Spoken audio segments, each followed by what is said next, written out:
We'll start at the beginning. The beginning. All right, so aero testing. This is what this video is all about. I've done aero testing in the past at the velodrome a couple years ago. You can check out that video, see what happens right here. Anyway, went to the velodrome a couple years ago, did some testing, tried a bunch of different things, and nothing really was much different. That being said, didn't have an aero device at the time, so it was just going off of time slits on the track. So the setup that I have this year that we're going to be doing aero testing with, it's the same setup I'm going to be using all year. We've got the Ventum 1 disc, which is the same bike I've been riding for a couple years. I think one of the fastest bikes around, especially considering the hydration is right there and you never have to break aero to get your hydration. And I've got the Envy SES disc wheel and the 6.7 front. I've got the GP 5000 TT tires on there. I think that's the best tire. I've also moved to the wax chain this year, so that's a little bit of an upgrade from previous years. I've got the Fast TT aero bars. That's a new addition for me this year. Got those set up, you know, just in time before Oceanside. Really good front end. I think that's probably one of the best ones around, especially considering the price isn't outrageous. Really comfortable, adjustable, lots of different options you can add for hydration and stuff too. So the new saddle I have this year is the bi-saddle. I'm using the Hurricane, the 3D printed version. Really comfortable. You can adjust the width at the back and the front of it. And it's a shorter one that I'm using, and I think that's perfect for time trialing because you really don't sit on much of the seat when you're in a triathlon in the aero position, and it doesn't have all the extra material behind the saddle that you don't really need. So that's been a really great addition for me. I hadn't done any aero testing for a couple years, and then of course in the last couple years everyone seems to be doing it and finding the gains, and the new bars that sit against your arms have come out, and aero helmets have gone crazy, and there's just a whole bunch of tech that has really changed in the last couple years, and I wanted to kind of get in on some of that testing and see where can I save some time. So rented the velodrome. Where are we? At the velodrome. We're doing aero testing. Got to get dialed in again, and went and did a couple hours of testing. Did have a device, an aero device, but we weren't able to get it working and figured out for how to use it on the velodrome. That one wasn't as easy as we were hoping, so it was, again, we're just riding the track at the same power, so I decided to do 330 watts and test a whole bunch of different things. Was able to do a bunch of trials, and had Coach James there, Kelly was there. We kind of rolled through a whole bunch of different helmets mainly, and we did some one change of the angle adjustment. So we weren't seeing a whole lot of differences with the helmets. There wasn't really enough to say for sure which helmet might be the best, other than that the road bike helmet was the worst. And again, on the track, you're not going to see the tiny little differences unless you've got the device. So I was looking for bigger differences. It kind of looked like the Kask medium might be the best by a tiny bit. So I was leaning towards that helmet. And then at the end, we finally did a trial where I was able to change the angle adjustment from, I think it was 13 or 14 degrees, and I put it down to 10 degrees. So just barely had enough time to squeak in one trial of that because there was a bunch of track cyclists waiting for their booking, and I just squeaked in ahead. And it looked like that one was probably the fastest. It had the two fastest laps of the entire testing, both back to back, 18 seconds flat, which is 50 kilometers an hour. So I was kind of thinking that one's probably the fastest position. So that's the position I went with for Oceanside, was the 10 degree bars rather than 13 degrees. And the Kask Mistral medium helmet seemed to be the best combo based off of the velodrome. And then rode that in Oceanside and felt pretty fast, honestly. It was really hard ride and very similar to how it played out the previous year.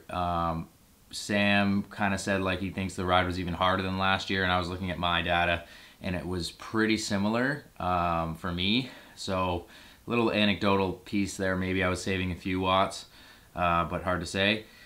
So then after Oceanside, the owner of GiBli, which is a company that makes an aero testing device, reached out and said, hey, can we send you a device do some aero testing, see if you can save some time, which was great timing because I'd been hoping to do some more testing, and jumped on a call with them, kind of learned about the device and it sounded great, so they sent me one. And yeah, I went and did some more aero testing outside. So now I was in the real world, kind of, which is obviously better because it's testing in the same conditions you're going to be racing in.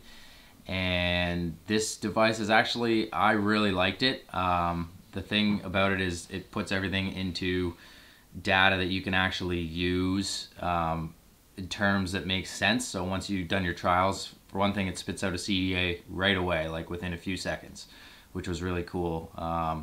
And then you can compare the data between all your trials. So I did quite a few runs. The initial setup, I was trying to run it through my watch as a controller with the Garmin Connect IQ app, which worked great, except the problem was my cell phone wasn't set properly to keep the app open if I didn't touch the screen, or if like anything kind of touched the screen, it would click out of the app. So it wasn't really working because I didn't have a proper mount for my phone. So I ended up switching from using the Garmin IQ connection to just using the phone and taping it to the top of my bottle, which worked totally fine. But it did, you know, mean it took a little longer to get going because I just was kind of fiddling around with that at the beginning.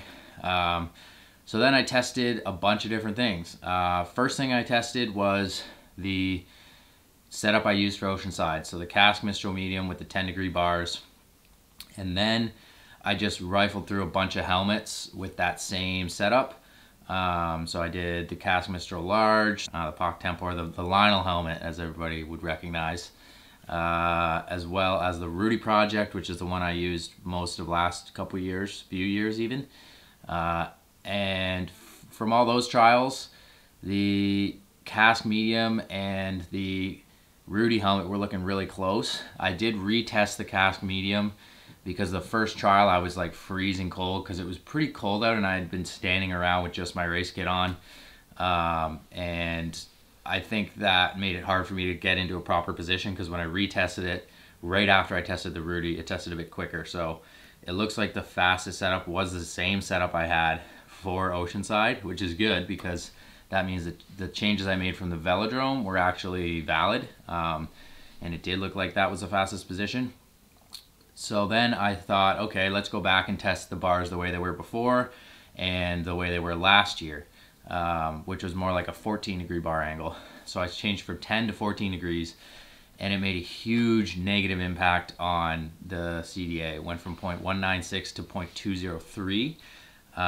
Which was, you can see in the chart here from the GiBli app, it was something like 70 seconds slower over the 90K. So pretty big difference, and I never would have known that if I hadn't been able to do the testing.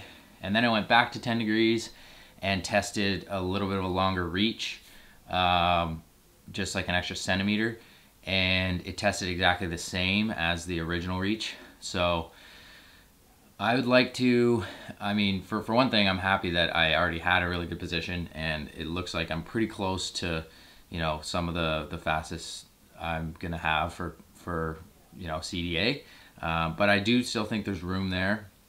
I'd like to do some more testing as a next step where I really want to test the longer reach and the original reach position a couple times and just see if there's maybe a small difference across a few trials.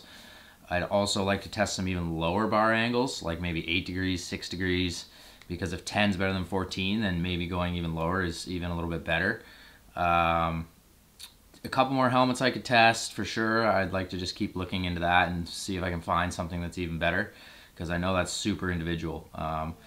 But the other piece of information from this that I think was really good was that the Rudy helmet that I've been using is very close to, if not just as good as the Cask. So that to me indicates that it's still a good helmet to choose. Sometimes it is a lot lighter and better. It has better ventilation. So for a hot race, I'll probably still pick that helmet. Even if it's like a tiny bit less aero, the ventilation is definitely worth it when it's, you know, 25 degrees or warmer. So some really good data there. And the equipment's just pretty dialed in. Setup's feeling good. Let me know what you think I should do to get faster. I've heard more narrow, gotta go more narrow. I mean, I might need another shoulder surgery to be able to do that, but I'm pretty much as narrow as I can go. So we'll see if I can try that, but I don't know. And should we throw like a 25 centimeter base bar on there? Is that what you think? That's what I'm thinking. 25 centimeter base bar. A narrow base. So anyway, we'll get that CDA down as low as we can. This will be a continuation. We'll do another one of these in a couple months when we've done some more testing.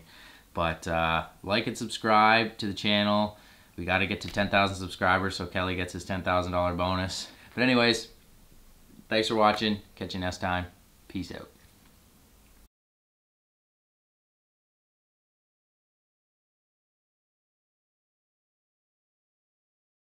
Another round. There's 10 minutes in the passenger seat if you want.